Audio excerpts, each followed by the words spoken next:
Auzubillahiminash-shaytanir-rajeem. Bismillahir-rahmanir-rahim. Dear students, Assalamu alaikum. Welcome to Online Academy with AD. Today we will discuss about another diffraction method due to which we can find the crystal structure.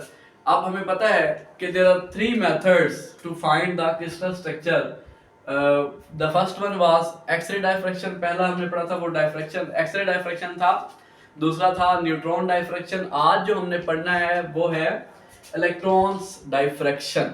Okay, अब हम electrons, नाम से जाहिर है कि अब हम x ray beam की जगह इलेक्ट्रॉन बीम को फॉल करवाएंगे सैंपल के ऊपर और उससे हम क्रिस्टल की स्ट्रक्चर फाइंड आउट करेंगे. पर कैसे वो हम देखते हैं. सबसे पहले इसकी डेफिनेशन की तरफ चलते हैं. तो डेफिनेशन में क्या है कि the diffraction of a beam of electron, कि इलेक्ट्रॉन की बीम का डाइफ्रैक्ट होना. एक्सरे की जगह अब हम क्या यूज कर रहे हैं, इलेक्ट्रॉन की बीम. इलेक्ट्रॉन की बीम का डाइफ्रैक्ट होना. By atoms or molecules of the sample. Sample के एटम या मॉलिक्यूल से इलेक्ट्रॉन्स का डाइफ्रैक्ट होना, इसे हम क्या बोलते हैं, इलेक्ट्रॉन्स डाइफ्रैक्शन. और इसे हमने करना क्या होता है, इसे हम क्या करते हैं, used specially for determining crystal structure. और ये तरीका कहता है इस्तेमाल होता है क्रिस्टल स्ट्रक्चर को मालूम करने के लिए, फाइंड आउट करने के लिए. इसका प्रिंसिपल क्या है जी. अब इसका प्रिंसिपल बिल्कुल सेम एक्सरे डाइफ्रैक्शन की तरह ही है. व्हेन द इलेक्ट्रॉन बीम, अच्छा इसमें मैं पहले बता दूं कि हमें पता है इलेक्ट्रॉन जो है it has a dual nature. Some time it acts as a wave and some time it acts as a particle. बाज का जो है ये पार्टिकल की तरह जो है वो बिहेव करता है और बाज का जो है ये वेव की तरह बिहेव करता है. तो ये जो इलेक्ट्रॉन्स डाइफ्रैक्शन है ये इस कंसेप्ट के ऊपर बेस है कि इलेक्ट्रॉन जो है वो वेव्स की तरह बिहेव करेगा, क्योंकि जो डाइफ्रैक्शन है या रिफ्लेक्शन रिफ्रैक्शन ये तो वेव्स करती हैं, पार्टिकल तो नहीं करते. ओके, अब यहाँ पे देखिए ये इस डायग्राम में भी नजर आ रहा है. यहाँ सबसे पहले क्या है, इसमें इलेक्ट्रॉन गन है. अब इलेक्ट्रॉन गन से हम क्या करेंगे, इलेक्ट्रॉन को प्रोड्यूस करवाएंगे. ठीक है, जैसे हीटर है, हीटर में जो एक मेटल है उसको हम हीट अप करवाते हैं और उससे हमें फायर मिलती है या हीट मिलती है. इसी तरह की कोई मेटल यहाँ पे हम यूज करते हैं इलेक्ट्रॉन गन में. जब उस मेटल को आप हीट अप करेंगे तो वहां से क्या निकलेंगे, इलेक्ट्रॉन्स, इलेक्ट्रॉन की बीम निकलेगी. ओके, और उस इलेक्ट्रॉन बीम को हम फॉल करवाएंगे अपने सैंपल के ऊपर.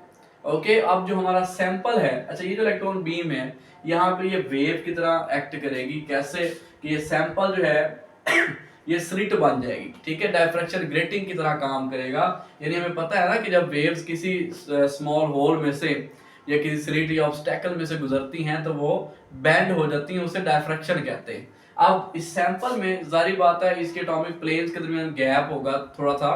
ठीक है, तो वो जो गैप है वो स्लिट की तरह या डाइफ्रैक्शन ग्रेटिंग की तरह काम करेगा.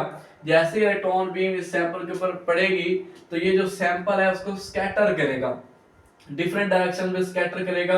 और वो जो बीम ऑफ इलेक्ट्रॉन है जो कि स्कैटर हुई है सैंपल से, उसको डिटेक्टर डिटेक्ट करेगा और स्क्रीन के ऊपर डायफ्रैक्शन पैटर्न शो कर देगा. इस डायफ्रैक्शन पैटर्न की मदद से हम क्रिस्टल स्ट्रक्चर को डिटरमाइन कर देंगे कि कैसी वो जो क्रिस्टल स्ट्रक्चर है वो कैसी है. ओके, तो यही यहाँ लिखा हुआ है, ये इसका प्रिंसिपल है इलेक्ट्रॉन डायफ्रैक्शन का कि when the electron beam is projected onto a specimen, जब इलेक्ट्रॉन बीम को प्रोजेक्ट करवाया जाता है, फॉल करवाया जाता है स्पेसिमन यानी हमारे सैंपल के ऊपर, इट्स क्रिस्टल लैटिस, तो उसका जो क्रिस्टल लैटिस है acts as a diffraction grating, वो एक डाइफ्रैक्शन के तौर पे एक्ट करता है. एंड इट स्कैटर्स इलेक्ट्रॉन्स, और वो इलेक्ट्रॉन को स्कैटर करता है ब्रैग्स कंडीशन के मुताबिक. और उसका रिजल्ट क्या होता है, resulting in a specific diffraction pattern, हमें एक डाइफ्रैक्शन, खास किस्म का डाइफ्रैक्शन पैटर्न मिलता है. ये तो इसका प्रिंसिपल था. अब हम इसकी वर्किंग की तरफ चलते हैं. सबसे पहले इसका इंस्ट्रूमेंट कि हमारे पास इसमें होता क्या क्या है, कौन सा ऐसा इंस्ट्रूमेंट है जिसको हम यूज करके इलेक्ट्रॉन डाइफ्रैक्शन जो है वो करवाते हैं. सबसे पहले इसमें हमारे पास होता है इलेक्ट्रॉन गन. अब इलेक्ट्रॉन गन क्या काम करती है, इससे हम इलेक्ट्रॉन को प्रोड्यूस करवाते हैं, जिसको मैंने यहाँ एक्सप्लेन किया. इलेक्ट्रॉन गन के बाद हमारे पास सैंपल हो गया, इलेक्ट्रॉन गन से इलेक्ट्रॉन्स प्रोड्यूस हुए. ओके, अब यहाँ हमारे पास सैंपल है. सैंपल कोई भी हो सकता है but the sample should be thin, पतला जो है वो सैंपल होना चाहिए, बारीक सैंपल होना चाहिए, क्योंकि इलेक्ट्रॉन्स की पेनिट्रेटिंग पावर कम होती है. ओके, तो अब कौन सा सैंपल, लाइक ग्रेफाइट, ग्रेफाइट भी जो है वो यहाँ पे थिन ग्रेफाइट स्क्रीन भी हो सकती है जो कि ग्रेटिंग की तरह काम करेगी।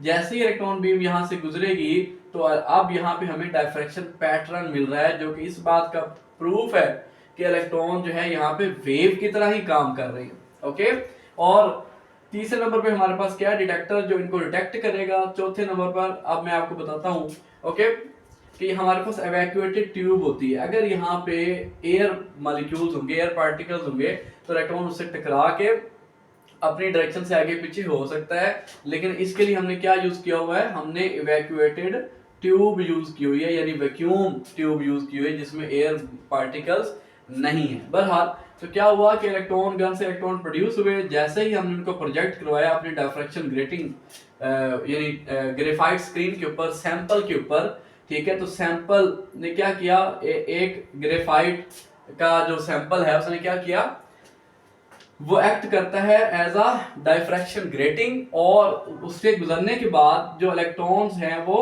वेव्स की तरह ही डायफ्रैक्शन शो करवाते हैं, जिसे हम क्या कहते हैं, इलेक्ट्रॉन्स डायफ्रैक्शन। और इस डायफ्रैक्शन पैटर्न की मदद से हम सैंपल की जो है वो स्ट्रक्चर को फाइंड आउट करते हैं बेसिकली। ओके, अब उसके बाद वो जो इलेक्ट्रॉन हम फॉल करवा रहे हैं वो उनकी एनर्जी कितनी होनी चाहिए। अब हम उनकी एनर्जी कैलकुलेट करेंगे तो हमारे पास फॉर्मूला है lambda is equal to h over m v. तो अब मुझे चाहिए एनर्जी, मैं क्या करूंगा, मैं v की वैल्यू निकालूंगा, अभी थोड़ी देर बाद उसमें पुट करूंगा तो मुझे एनर्जी का फॉर्मूला मिल जाएगा, जिसमें वैल्यूज पुट करने के बाद मुझे पता चल जाएगा कि इलेक्ट्रॉन कितनी एनर्जी के होने चाहिए। Lambda is equal to h v, h over m v हमें डी ब्रोगली ने कहा था ओके कि इलेक्ट्रॉन जो है वो वेव और पार्टिकल दोनों तरह बिहेव कर सकता है। बहरहाल lambda is equal to h over m v हमारे पास आ गया। E is equal to 1/2 mv square, 2 divide इधर आके मल्टीप्लाई हो गया जी, 2e m मल्टीप्लाई इधर आके डिवाइड 2e ओवर m, तो हमारे पास रह गया था v स्क्वायर। तो मुझे तो v की वैल्यू चाहिए, मैंने क्या किया, दोनों तरफ स्क्वायर रूट ले ली, स्क्वायर रूट से कैंसिल, तो v को मैंने लेफ्ट साइड पे लिख लिया रिफ्लेक्सिव प्रॉपर्टी की मदद से, और इधर मेरे पास रह गया 2e ओवर m। अब इस v की वैल्यू को मैं पुट करूंगा इक्वेशन नंबर 1 में, देखिए lambda is equal to H आ गया ओवर m डॉट v की जगह मैंने उसकी ये वाली वैल्यू लिख दी, ठीक है। लेकिन वैल्यू लिखते हुए मैंने क्या किया, अंडर रूट को एक दफा 2e के साथ लिख दिया, एक दफा m के साथ, यानी स्क्वायर रूट को मैंने जो है वो अलग अलग कर दिया, सेपरेट कर दिया। अब क्या है जी, मेरे पास अंडर 2e तो आना ही है स्क्वायर रूट के नीचे, बट m की वैल्यू यहाँ 1/2 है, यहाँ 1 है, तो हमें पता है इस वैल्यू 1 में से जब ये 1/2 माइनस करेंगे तो आंसर 1/2 ही आएगा, जो कि स्क्वायर रूट की वैल्यू ही है। इट मींस अब हमारे पास जो m है वो भी स्क्वायर रूट में ही आ जाएगा, स्क्वायर रूट 2me हमारे पास आ जाएगी। बाय स्क्वायरिंग बोथ साइड्स, मैं स्क्वायर कर लूंगा तो क्या आएगा, यहाँ लैम्डा स्क्वायर, एच स्क्वायर और स्क्वायर रूट से कैंसिल, 2me मेरे पास रह जाएगा। ओके, अब e डिवाइड हो रहा है, इधर आके मल्टीप्लाई हो जाएगा, लैम्डा स्क्वायर मल्टीप्लाई इधर आके डिवाइड, तो e इधर आ गया जी, यहाँ लैम्डा स्क्वायर जब इधर आया तो क्या बन गया हमारे पास, a square over 2m lambda square, energy का फॉर्मूला हमारे पास आ गया। ओके, अगर हम ये फर्ज कर लें कि ये जो वेवलेंथ आ रही है, ये जो इलेक्ट्रॉन बीम आ रही है, इनकी वेवलेंथ 1 एंगस्ट्रॉम है, यानी 10 की पावर -10 मीटर है। एच की वैल्यू हमें पता है 6.63 मल्टीप्लाई 10 की पावर -34 जाउल्स होती है। m क्या है, मैस ऑफ इलेक्ट्रॉन है। जब आप वैल्यूज पुट करेंगे तो आपके पास जो एनर्जी आएगी it will be 150 electron volt. तो इट मींस ये जो इलेक्ट्रॉन बीम हमारे पास आ रही है, इनकी एनर्जी कितनी है, 150 इलेक्ट्रॉन वोल्ट, जो कि बहुत कम है। ओके, तो इतनी एनर्जी के इलेक्ट्रॉन्स हमारे पास आएंगे तो वो क्या शो करवाएंगे, हमारे पास डायफ्रैक्शन पैटर्न, और इस एनर्जी की वैल्यू से भी हमें अंदाजा हो रहा है that our sample should be thin होना चाहिए, बारीक होना चाहिए। ओके, तो आई होप आपको समझ आ गई होगी। अब हमारे पास एडवांटेजेस, इसके फायदे क्या हैं। Low energy electrons are needed, हमें इस डायफ्रैक्शन पैटर्न को प्रोड्यूस करवाने के लिए लो एनर्जी के इलेक्ट्रॉन चाहिए होते हैं। हम लो एनर्जी इलेक्ट्रॉन से भी अपना डायफ्रैक्शन पैटर्न प्रोड्यूस करवा सकते हैं, क्रिस्टल स्ट्रक्चर को डिटरमाइन कर सकते हैं। दूसरी बात, इलेक्ट्रॉन्स आर चार्ज, इलेक्ट्रॉन्स के पास क्या है बेटा, चार्ज है। जब इलेक्ट्रॉन के पास चार्ज है, they can be focused by magnetic lenses, तो उनको मैग्नेटिक लेंसेज की मदद से आप फोकस कर सकते हैं इमेज बनाने के लिए। देखिए अब इलेक्ट्रॉन के ऊपर चार्ज है और चार्ज पार्टिकल जब मूव करते हैं तो उनका अपना मैग्नेटिक फील्ड होता है। अगर आप एक्स्ट्रा मैग्नेटिक फील्ड लगा दें तो दोनों मैग्नेटिक फील्ड की इंटरेक्शन से आप इलेक्ट्रॉन को जो है वो मजबूर कर सकते हैं, कंपेल कर सकते हैं, फोकस कर सकते हैं किसी खास डायरेक्शन में। तो इनके चार्ज होने का यहाँ पे हम फायदा ले सकते हैं।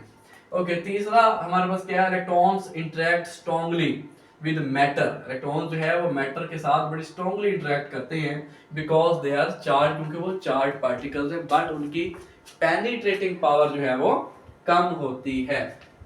तो ये इनके फायदे हैं। ठीक है, क्या फायदे हैं कि एक तो हमें यहाँ लो एनर्जी इलेक्ट्रॉन जो है वो चाहिए होते हैं, दूसरा इलेक्ट्रॉन्स चार्ज होते हैं तो उनको हम कहीं पे भी फोकस कर सकते हैं, तीसरा इलेक्ट्रॉन्स मैटर के साथ बड़ी स्ट्रांगली जो है वो इंटरेक्ट करते हैं। बहरहाल अब इसके डिसएडवांटेज, चूंकि यहाँ जगह नहीं है तो मैं बता देता हूँ आपको। पहला इसका डिसएडवांटेज मैंने दरमियान में वैसे बता दिया है कि इनकी पेनिट्रेटिंग पावर बहुत कम होती है, लिहाजा थिन सैंपल हमें चाहिए होगा। इसके अलावा जो है वो थिक सैंपल के लिए ज्यादा बेटर नहीं है। दूसरा जो हमारे पास है कि चूंकि इलेक्ट्रॉन्स स्कैटर हो सकते हैं एयर पार्टिकल से, इसलिए हमें यहाँ वैक्यूम बनाना पड़ता है।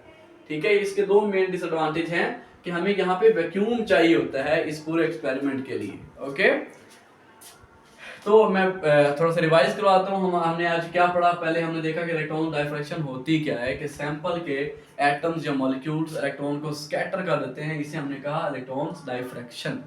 ओके, और फिर हमने इसका प्रिंसिपल देखा कि जब इलेक्ट्रॉन सैंपल के ऊपर फॉल हम करवाते हैं तो वो जो इलेक्ट्रॉन बीम है वो स्कैटर होती है ब्रैग्स कंडीशन को सेटिस्फाई करते हुए, और एक डायफ्रैक्शन पैटर्न मिल जाता है जिसकी मदद से हम सैंपल की जो है वो स्ट्रक्चर फाइंड आउट कर सकते हैं। फिर हमने इसका इंस्ट्रूमेंट देखा कि हमें एक इलेक्ट्रॉन गन चाहिए, एक सैंपल है हमारे पास, एक जो है वो डिटेक्टर होता है जो डिटेक्ट करता है डायफ्रैक्शन पैटर्न को, और चौथा हमें इवैक्यूएटेड ट्यूब भी चाहिए होती है। यहाँ एक बात और भी याद रखिएगा कि जब हम किसी भी सैंपल के ऊपर जो है वो इलेक्ट्रॉन बीम फेंकते हैं तो स्कैटरिंग दो तरह की हो सकती है। ओके, अगर तो वो सैंपल जो है वो थिक है, ये थोड़ा सा मोटा है, तो फिर क्या होगा, इलेक्ट्रॉन बीम वहां से गुजर नहीं सकेगी, वो स्कैटरिंग इस साइड पे बैक होना शुरू हो जाएगी। इस टाइप की स्कैटरिंग को हम बोलते हैं बैक स्कैटरिंग। ठीक है, क्या कहते हैं, बैक स्कैटरिंग। लेकिन अगर आपके पास सैंपल थिन होगा जैसे यहाँ पे है, तो फिर जो स्कैटरिंग होगी वो आगे की तरफ होगी। ओके, और ये जो आगे की तरफ स्कैटरिंग होती है इसे हम बोलते हैं फॉरवर्ड स्कैटरिंग। फॉरवर्ड स्कैटरिंग, और हमारा काम जो होना है वो फॉरवर्ड स्कैटरिंग से ही होना है। इसलिए हम कहते हैं कि हमें जो है वो थिन सैंपल चाहिए ताकि स्कैटरिंग जो है वो आगे की तरफ हो सके, जिसे हम फॉरवर्ड स्कैटरिंग कहते हैं। बहरहाल तो वर्किंग में हमने देखा कि इलेक्ट्रॉन गन से हम इलेक्ट्रॉन प्रोड्यूस करवाते हैं, सैंपल थिन सैंपल के ऊपर फॉल करवाते हैं, और वहां से हमें एक डायफ्रैक्शन पैटर्न मिल जाता है। और उसके बाद मैंने एनर्जी कैलकुलेट की तो हमने कहा कि इनकी एनर्जी 150 इलेक्ट्रॉन वोल्ट होनी चाहिए इलेक्ट्रॉन्स की, अगर वेवलेंथ इनकी 1 एंगस्ट्रॉम है, so that we can observe diffraction pattern. फिर हमने इसके कुछ एडवांटेजेस देखे कि यहाँ पे हमें लो एनर्जी इलेक्ट्रॉन चाहिए होते हैं, इलेक्ट्रॉन चार्ज है तो इनको फोकस किया जा सकता है, इलेक्ट्रॉन जो है वो मैटर के साथ बड़ी जो है वो स्ट्रांगली इंटरेक्ट करते हैं। और डिसएडवांटेज में हमने ये चीज देखी कि हमें चूंकि ये इलेक्ट्रॉन्स एयर पार्टिकल के साथ इंटरेक्ट कर सकते हैं, लिहाजा हमें यहाँ पे वैक्यूम की जरूरत पड़ती है। और दूसरा कि इलेक्ट्रॉन्स की पेनिट्रेटिंग पावर बहुत कम है। ओके, आई होप आपको ये लेक्चर समझ आ गया होगा। If you like the video then please like, share and subscribe. अल्लाह हाफिज।